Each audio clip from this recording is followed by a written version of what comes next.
যেহেতু আমি হল সংসদ থেকে দাঁড়িয়েছি, আমি অবশ্যই চাইবো আমার হলের যারা সাধারণ শিক্ষার্থী রয়েছে, বিশেষ করে অসচ্ছল যারা শিক্ষার্থী, তারা যাতে সহজেই অনায়াসে মিডিয়া ফি ছাড়া টিউশন লাভ করতে পারে।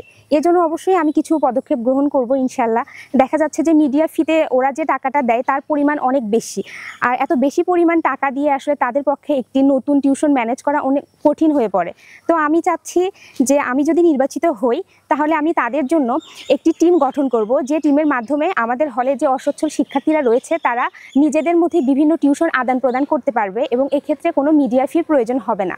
আমি বিজয় 24 হল সংসদ হতে স্বতন্ত্র প্রার্থী হিসেবে সাধারণ সম্পাদক পদে প্রতিদ্বন্দ্বিতা করছি এবং আমার সাধারণ সম্পাদক পদে একজন স্বতন্ত্র প্রার্থী হিসেবে প্রতিদ্বন্দ্বিতা করার মূল কারণ হচ্ছে আমি একজন সাধারণ শিক্ষার্থী হিসেবে রাজনৈতিক মতাদর্শের বাইরে গিয়ে সকল স্টুডেন্টদের জন্য সমানভাবে কাজ করতে চাই। অর্থাৎ আমি একটি নিরপেক্ষ নেতৃত্বের মাধ্যমে একটি বিজয় 24 হলে একটি সুশৃঙ্খল হল সংসদ গঠন করতে চাই এবং এর মাধ্যমে আমার হলে যে শিক্ষার্থীরা রয়েছে তাদের যাবতীয় সমস্যার সমাধান করতে চাই, প্লাস অনাবাসিক যে শিক্ষার্থীরা রয়েছে তাদের আবাসনজনিত যে সমস্যা প্লাস তাদের নিরাপত্তার বিষয়টি নিশ্চিত করতে চাই। এছাড়াও আমাদের যে বিভিন্ন হল ফেস্ট বা বিশেষ দিবস রয়েছে এই দিনগুলোতে তারা যেন আবাসিক শিক্ষার্থীদের সঙ্গে সমানভাবে সুযোগ গ্রহণ করতে পারে, এটি চাই।